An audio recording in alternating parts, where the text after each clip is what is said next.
you learn that sometimes silence is your greatest weapon. My name is Sarah Chin, and this is the story of how I built a $900 million company when my family thought I was failing. The garden table at my parents' weekly family dinner felt smaller than usual that Friday evening. Maybe it was the weight of the news I knew was about to break, or maybe it was just the suffocating disappointment that seemed to radiate from my mother's perfectly pressed silk blouse. "Sarah, darling," Mom began, delicately cutting into her salmon. "I ran into Janet Wong at the club yesterday. Her daughter Jessica just made junior partner at Goldman Sachs." She paused, letting the achievement hang in the air like a guillotine blade. "Wasn't she in your class at Harvard?" I took a slow sip of water, already knowing where this was heading. "Yes, Mom, we had several classes together." "Such a smart girl," Dad chimed in, not looking up from his phone. "Following the proper path. Unlike some people who throw away perfectly good careers to play entrepreneur in their garage. 3 years ago, their words would have cut deep, but tonight, they barely touched me." I checked my watch, 7:45 p.m. 15 minutes until the Wall Street Journal article went live. "Speaking of my garage startup," I said, pulling out one of my business cards and sliding it across the table. "I brought you a new card. We rebranded last month." Dad picked it up between his thumb and forefinger like it might be contaminated. "Chin Innovations," he read with a smirk. "Very original, Sarah. What happened to that cute little name you had before? Something about butterflies?" "Chrysalis Tech," I corrected him. "We outgrew it." Mom put down her fork, concern etched across her perfectly maintained features. "Sweetheart, I think it's time we had a serious discussion about your future. You're 32 now. All your cousins are established in their careers, starting families. I have a career, Mom. Playing with computers in your garage is not a career." Dad's voice rose as he slapped my business card down. "We didn't spend a fortune on your education so you could waste your life on this hobby."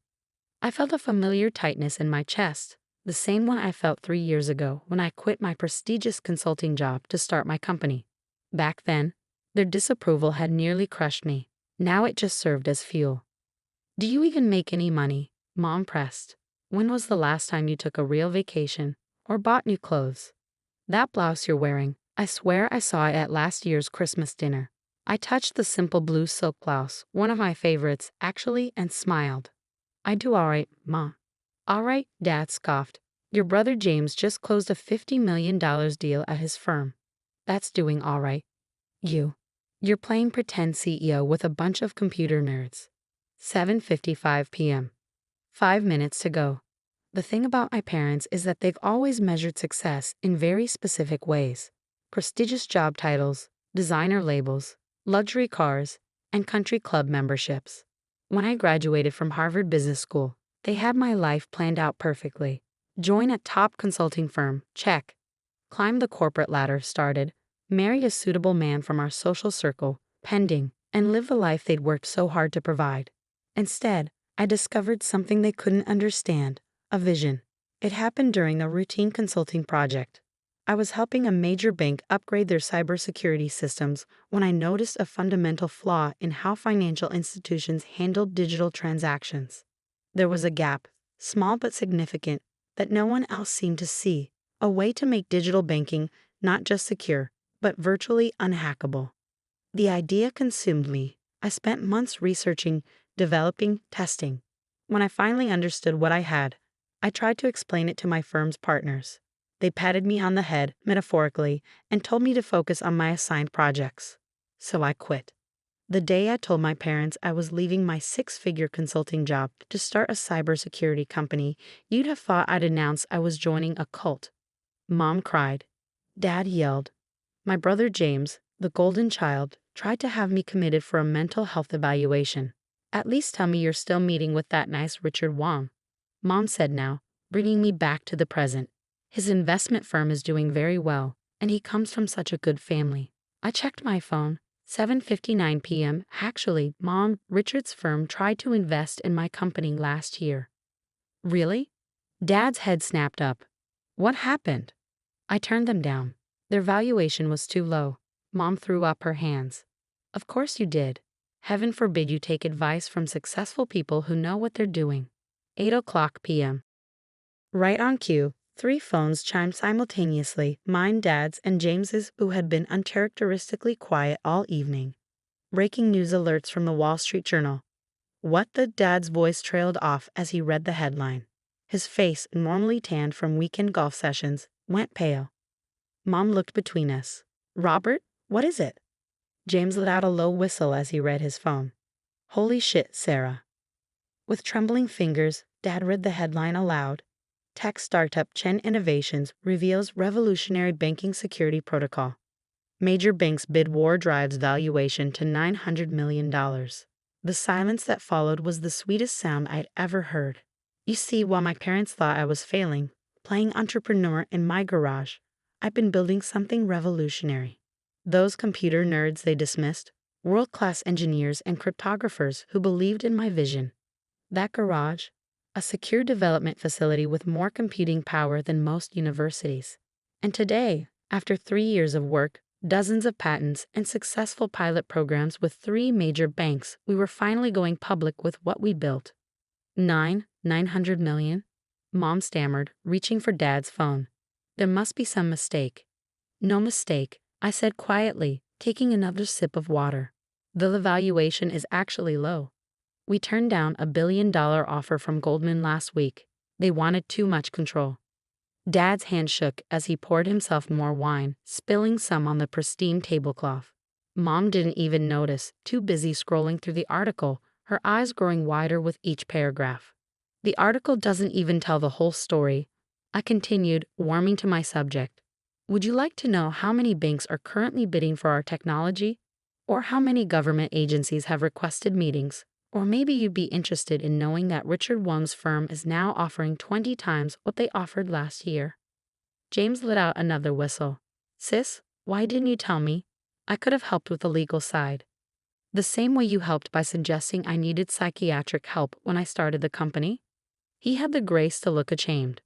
Mom finally found her voice. But your clothes, your car, you live in that tiny apartment. I smiled, thinking about the real estate agent who was quietly finding me a new home. Did it ever occur to you that I might have different priorities than designer labels and luxury cars? That success isn't always visible on the surface. All this time, Dad muttered, still staring at his phone. All those dinners where you mocked my choices, belittled my dreams, treated me like a failure. I kept my voice calm, but I could feel years of frustration bubbling up. Yes, Dad, all this time. The garden fell silent again, broken only by the gentle splash of the fountain Mom had imported from Italy. In that moment, I saw my parents clearly, perhaps for the first time. They weren't the all-knowing arbiters of success I'd once thought them to be. They were just people trapped in their own narrow view of what achievement should look like. My phone buzzed again. Another news alert, another article about Chen Innovations. Soon the calls would start. Investors, journalists, potential clients. Our quiet phase was over, and everything was about to change. I stood up, smoothing down my old silk blouse. I should go. It's going to be a busy few days. Sarah, wait, Mom called out as I reached for my bag. We should celebrate. I'll call the club, arrange a party. Actually, I'm hosting a company celebration next week. Nothing fancy, just a dinner for my team. The brilliant computer nerds who helped build this company. You're welcome to come if you'd like to meet them. I walked to my car, my practical 3-year-old Toyota, leaving them at the table, still shell-shocked. As I drove away, I caught a glimpse of them in my rearview mirror. Dad still staring at his phone, Mom dabbing at her eyes with her napkin, James shaking his head in disbelief. Part 2. The Truth Behind Success. The next morning, my office was barely recognizable. Gone was the peaceful space where I built my company. In its place, a whirlwind of activity filled every corner. PR teams huddled around conference tables, investors waited in the lobby, and my phone hadn't stopped ringing since dawn. Sarah, Goldman's on line 3, my assistant Rachel called out as I navigated through the chaos. And your mother's called 6 times. I paused. Of course she had. Take messages for both. My garage startup occupied the top 3 floors of a renovated warehouse in the city's tech district. Not that my parents had ever visited to know this. The garage they imagined was actually 30,000 square feet of state-of-the-art research and development space. The computer nerds were a team of over 100 brilliant engineers, cryptographers, and security experts from around the world. Team meeting in 5, I announced, heading to our main conference room. As I walked, I caught my reflection in a window, still wearing yesterday's old silk blouse. Mom would be horrified. The thought made me smile. The conference room filled quickly. These faces, some tired from working through the night, others excited by our public revelation, were the real story behind Chen Innovation's success. People who believed in the vision when it was just sketches on a whiteboard. First, I began, looking around the room. Thank you all for your extraordinary work. The security protocols we've developed together will change how the world handles digital transactions. You should be proud. Dr. Patel, our lead cryptographer, raised his hand. What about the acquisition offers? Ah, the billion-dollar question. Literally. As of this morning, we've received offers from 6 major banks and 3 tech giants. I paused, letting that sink in. But we're not selling. The room erupted in cheers. They understood what I'd known from the beginning. Our technology was too important to be controlled by any single institution. My phone buzzed again. Another text from Mom. Darling, the club is free next Saturday for your celebration. I've already spoken to the event planner. I put the phone away. She still didn't get it. Later that afternoon, as I finally caught a moment alone in my office, my mind wandered back to how this all started. Not the moment I discovered the security flaw. That was just the spark. The real beginning was a conversation I had with my grandmother before she passed away. I was still at my consulting job, miserable but too afraid to leave. Grandma Chen, unlike her son, my father, had built something from nothing. She'd arrived in America with $10 and a dream, eventually building a successful import-export business. Sarah, she'd said, holding my hand in her hospital room. There are 2 kinds of people in this world. Those who build their dreams and those who live in the dreams others built for them. Your father, he chose the second path. But you, my girl, you have the builder's spark in your eyes. She passed away 2 weeks later. I quit my job the next day. The early days were brutal. I emptied my savings, sold my designer wardrobe, much to Mom's horror, and moved into a tiny apartment to fund initial development. My first team members worked for equity because I couldn't afford salaries. We really did start in a garage, my landlord's, actually, which we rented for extra workspace. Dad's words from those days still echoed. You're throwing your life away on a fantasy. But we weren't. Every sleepless night, every failed test, every ramen dinner brought us closer to something revolutionary. Our security protocol didn't just patch the vulnerability I'd discovered, it completely reimagined how digital systems could protect themselves. A knock at my office door broke through my memories. James stood there, looking uncomfortable in his $1,000 suit. The receptionist almost didn't let me up, he said, attempting a joke. Quite a change from your garage. I gestured for him to sit. What brings you here, James? Mom's crying, Dad's drinking, and I? He trailed off, looking around my office. I owe you an apology. That mental health evaluation thing. I was wrong. Yes, you were. He fidgeted with his tie. Look, my firm would love to handle your legal work. With all these offers coming in. Stop. I held up my hand. That's not an apology. That's an attempt to profit from my success. His face reddened. Sarah, be reasonable. We're family. Funny, that didn't matter when you all thought I was failing. Another knock saved him from responding. Rachel poked her head in. Sorry to interrupt, but the team needs you. We're seeing some unusual patterns in the test deployment. I stood up. I have to go. Real work to do. Sarah, James called as I reached the door. How did you know? How did you know it would work when everyone said you were crazy? I thought about Grandma Chen, about those early days in the actual garage, about the moment our first prototype succeeded. I didn't know, I answered honestly. I just knew I had to try. That's the difference between builders and dreamers, to James. Builders don't need certainty. They just need courage. Leaving him in my office, I headed to the R&D floor where my team was gathered around a bank of monitors. This was my real family, the ones who believed, who built, who sacrificed. Dr. Patel waved me over. Look at this pattern in the neural network. It's evolving faster than our projections. As I lost myself in the technical discussion, my phone buzzed one last time. A text from Mom. Darling, please. Let us make this right. We're having a small dinner party tomorrow. Just a few close friends who'd love to hear about your success. I turned off the phone. They still didn't understand. This wasn't about them anymore. It never really was. That evening, as the office finally quieted, I stood at the window looking out over the city. 3 years ago, I'd walked away from everything my parents valued: prestige, security, status. In their eyes, I'd chosen certain failure. But standing there, watching the sunset reflect off neighboring buildings, I realized something important. Success isn't just about proving others wrong. It's about proving yourself right. My practical Toyota still sat in the parking lot, now surrounded by news vans. The old silk blouse hung comfortably on my shoulders.